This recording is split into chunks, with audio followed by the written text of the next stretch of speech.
Today on Art Scene we'll feature a gallery of light and sound, Lumonics, Denver Public Schools Shakespeare Festival, painter Ron Hicks, an exhibit at Denver Public Library from the Front Range Wildlife Photographers, and an artist of the Denver Art Museum's current exhibit, Mi Tierra.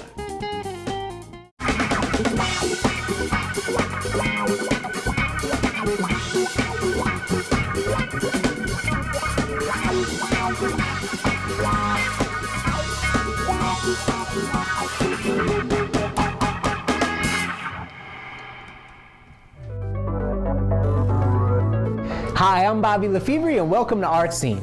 We're here for another awesome array of art here in Denver. First up, Kids Doing Shakespeare. It's the annual Denver Public Schools Shakespeare Festival, and it's been taking place for the last 33 years. Today we are gathered together to celebrate one of the only men to capture my heart, my dear friend and loyal subject, Sir William Shakespeare. Oh Romeo, what forth art thou, Romeo? Deny thy father and refuse thy name. Come on, get out! She's dead. Let the festivities begin!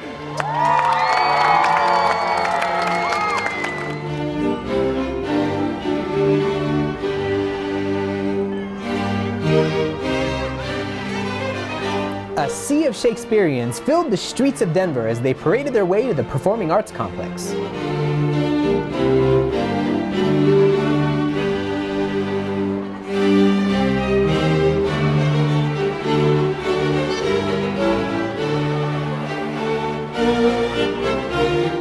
The festivities started at Skyline Park as several luminaries kicked off the event. Among the honored guests, Queen Elizabeth I. Shakespeare invents what no one else can. Through his verse, he exposes us to the very truth and nature of friendship, magic, betrayal, war, and even love in all of its forms. And Mr. Shakespeare himself. Theatre is the voice of our people. Lessons learned, journeys traveled, wrongs made right. And now, today our message is as strong as ever. Today we embark on the most important journey of our lifetime. Today we keep the arts alive. Today we triumph over hatred, over grief, and over despair. Today we sing, today we dance, today we act. And included among the local guests, a very dapper Mayor Michael Hancock. My fair maidens, she loved me for the dangers I had passed, and I loved her as she did pity them. How'd I do? I'm very proud of this festival.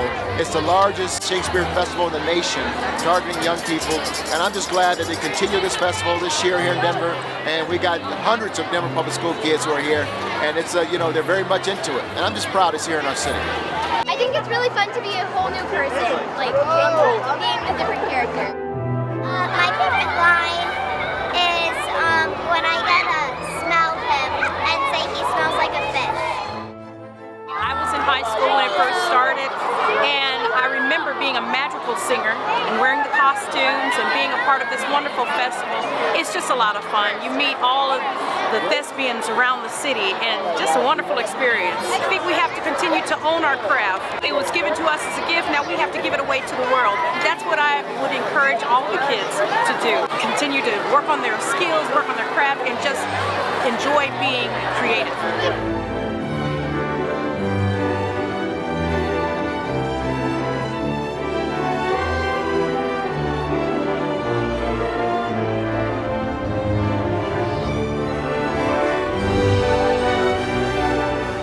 The kids performed on a number of stages in and around the arts complex.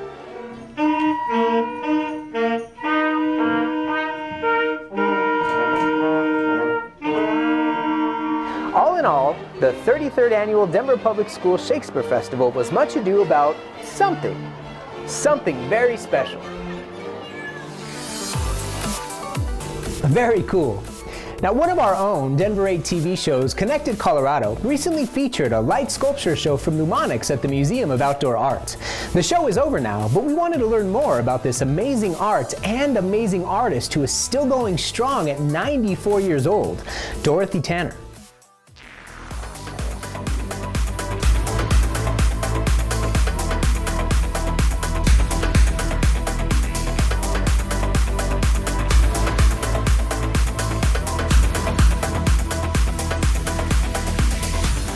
Okay, so we're here in the Lumonics Gallery with Dorothy Tanner. Dorothy, thank you so much for having us. You're entirely welcome. We're so excited to be here in this really neat, unique space. I don't think I've ever been in a space like this. I hope not. So tell us a little bit about the history of Lumonics. Oh dear. Give us some highlights. Well, the most important one was an epiphany that Mel, my husband, had when we had completed a installation and we were walking to a diner, walking across a parking lot, and he looked up and there was a flash of light from an airplane, and he saw himself on the other side of the parking lot. After that, he was changed. That took us from venturing with light and sound sculpture to, yes, we can affect people in the way that we want to. Talk to us a little bit about the idea of light. How did you guys come into what we know Lumonics today? How did this light work start? Okay, Mel was a painter, and I was doing sculpture, you know, the gamut of it, from clay to metal to wood to stone, and then finally to plastic. And we came across the material, plexiglass. We both got into lighting the pieces. The art began to evolve. We had met a guy who was capable of hooking up the lights to sound. Wow. And we were able now to manipulate the lights. Is light a metaphor for anything? What does the light in the work represent to you? Enlightenment. Enlightenment. The effect of sound, music, and light is very healing. And I guess basically that's what we were about. You're about healing. Yeah. Yeah. Essentially. Yeah. It's about healing and being able to leave the self that you're accustomed to carrying around and find other areas of your persona that are there, but now you are able to recognize it. So it's sort of like art meant for exploration and escape. That's what it sounds like to me, what you're saying. It was a way of exploring life and escaping. Escape into another personality. Sure. Not escape from life as such. Yeah. That's great. And so you mentioned that you and your husband sort of nurtured this work for years together. And it's my understanding that a lot of the work in the gallery is your husband's work. Yes. And your work sort of combined. Yes. What would you say are some stylistic differences and similarities between your work and your late husband's work? Essentially, it started out with Mel being more geometric and my being more organic in approach. Well, this work is really vibrant. It's very imaginative.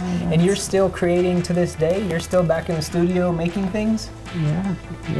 I can just imagine, you know, the possibilities for merging light and sound and all of those things. And here you have a performance space here as well, right? Yes. For all these years that you've done this on your own, you've done this because you love it, because it's your passion. It also keeps us free. We've had the opportunity along the way to make a lot of money with doing certain products, repeating them, you know. And when push comes to shove, we walk away from it. We somehow have had, and now Mel's been gone like about 24 years. Wow. But these guys that are with us are just as dedicated to the lifestyle and what it is that we're involved with. Yeah, I think that's really Speaks great. well for it. Absolutely. Yeah, that's what it's really about, you know. And in our city right now, in Denver, you know, affordability is an issue, and there are artist communities like yours, you know, people that are living together, creating together, working together, that are finding. It's very much more the way of things now.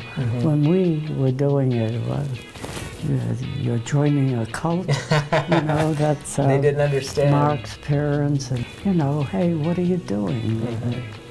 But no, it's very, very solidly what it is. It's in one sense, it's really quite beautiful. Absolutely. Yeah, It really shows the ability for art to bring people together in a way that isn't superficial, in a way that is in depth.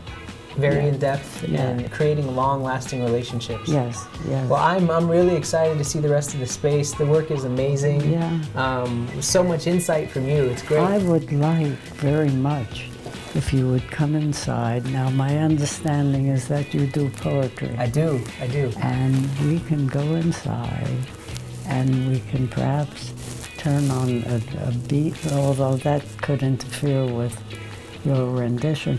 Whatever you like. I'm willing for whatever you want to. Let's do it. Let's do it. I'm excited.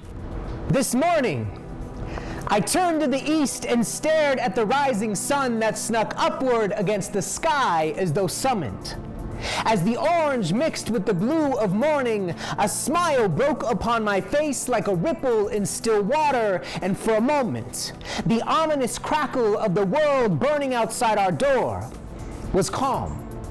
For a moment, the homeless man on the corner of Colfax and Spear, the one with the tired eyes and dirty bedroll sitting loyally like a puppy at his feet, found shelter in the company of a stranger who bought him breakfast, and for a moment, there was peace.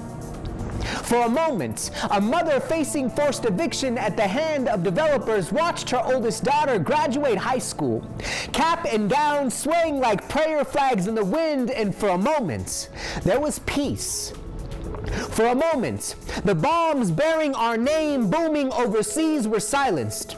A boy looked to the blue of the sky, imagining a better tomorrow, and for a moment, there was peace.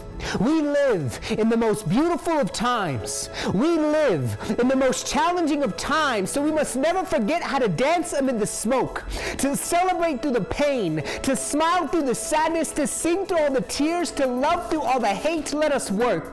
Let us work so that we, the living, be drawn to our own light, that we dig into the deepest parts of ourselves and find our buried treasure, that we open these sacred boxes and always give more than we take. Let us work so that we can grow compassion in the gardens of our hearts, that our words sprout legs and our actions grow wings, that our minds be open like tulips in the spring. Let us work so that we learn the difference between the bootstraps and the bootless, that we remember the ones that others have forgotten. Let us work to use our hands to lift each other up, to dismantle the man-made borders we impose upon one another. Let us work so our communities are healthy and happy and prosperous. May we be courageous. May we be transformed and reborn each day. May we live free and with abandon. May we grow and dream and love. May we be unapologetically us. And today, may we prove that this great world lives up to its reputation, that its heart is as big as its mountains, and that its arms are long enough to embrace all of the people who call this house their home. Thank you. Thank you. Thank you so much. I appreciate it. How cool is that? We'll be back with much more Art Scene on the other side.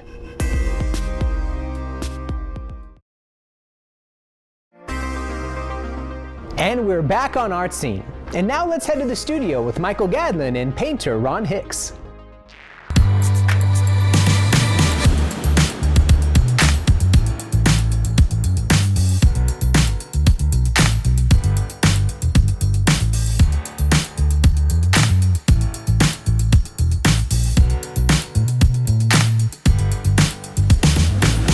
So I saw a little bit of this transition. You're a representational painter?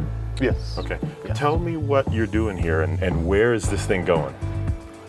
Truthfully, I don't know. Good answer. I respond to shape, value, edges, texture, that sort of thing.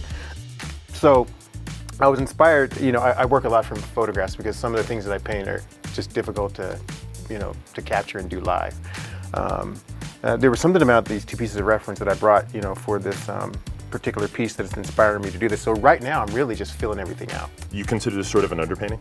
Absolutely. Of sorts, right? It's an underpainting, and it is very abstract. Sometimes I'm surprised, as the painting develops. And I kind of like that edge too, because, it sort of keeps things fresh.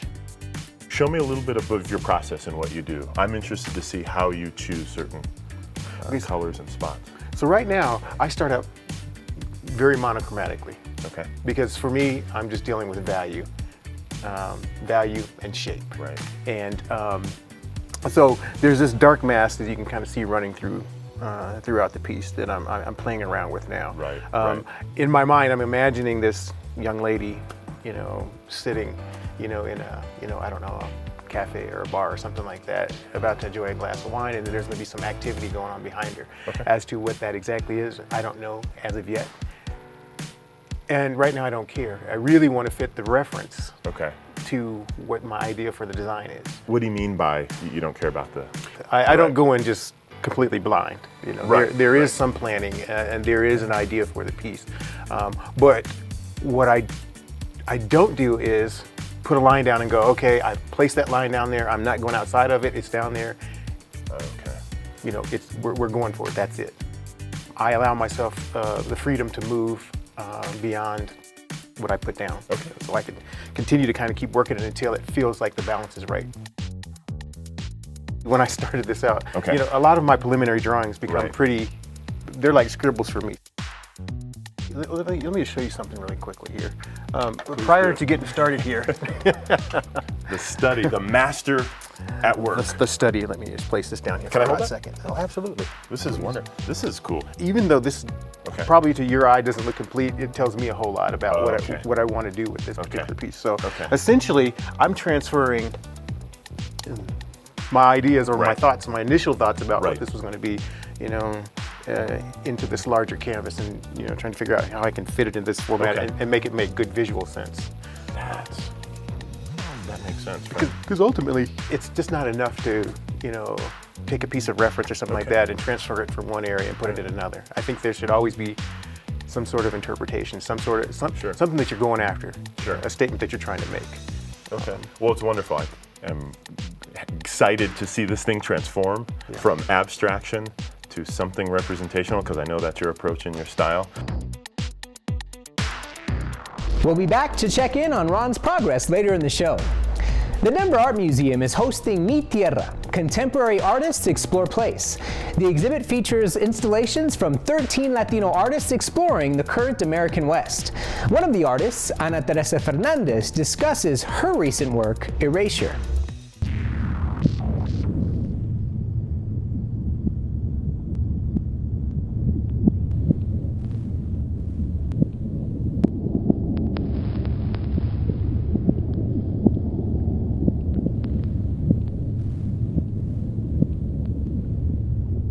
Erasure is a performance that I did based on the 43 disappeared students from Ayala, Mexico. And I did a performance in which I painted myself out black in commemoration of those students that were obliterated by the Mexican government. And through this performance, I took several gallons of acrylic black paint, and I proceeded to kind of like paint myself into this blackness. It was an hour-long performance, and I took several video stills and translated those into very large oil paintings. Even though this occurrence was in a very small town in Mexico, I often feel very close to what's happening there socially and politically, and I just felt like I had to do an action that commemorated what was an attempt to protest and to speak out against something that was happening. And when these students not only got shut down and shut up, they were completely obliterated. And so for me, it's a way of, even though I'm from afar, it's a way of me standing up for them.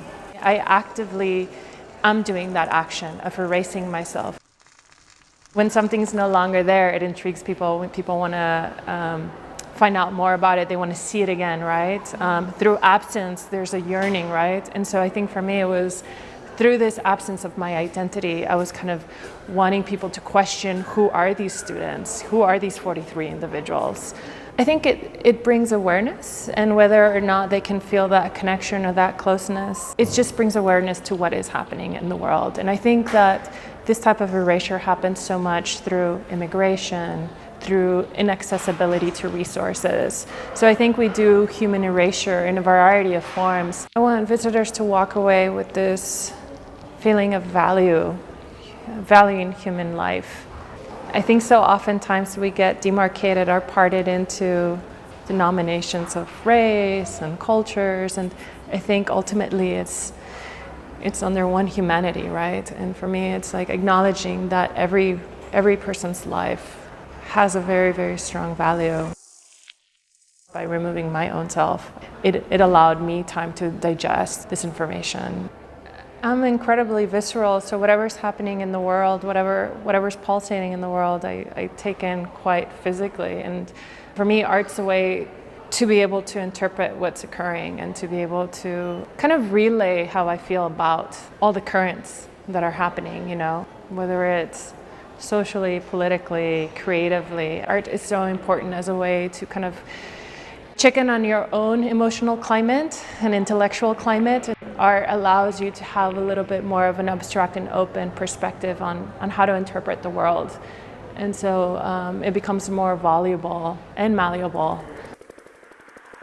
We have different voices, I think, from the array of artists. We're talking about different perspectives and different viewpoints in which we find that we build up that part of that landscape, that tierra that Mexico is, not within just its country, but extends beyond those boundaries.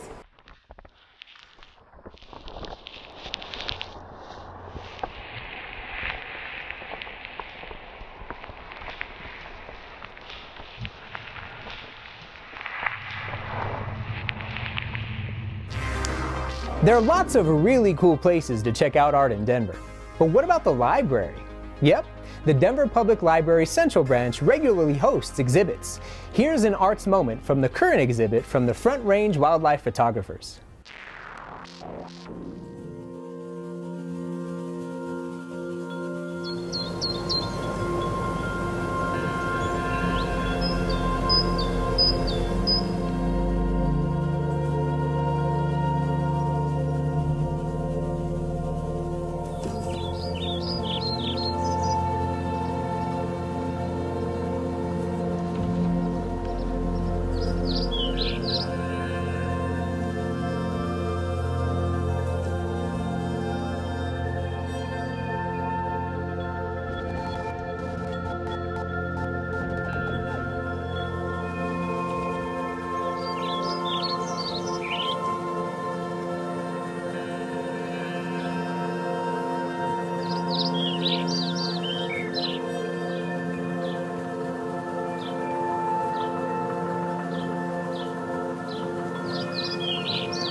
You can see the exhibit at the Central Library through July 31st. And now let's head back to the studio with Ron Hicks.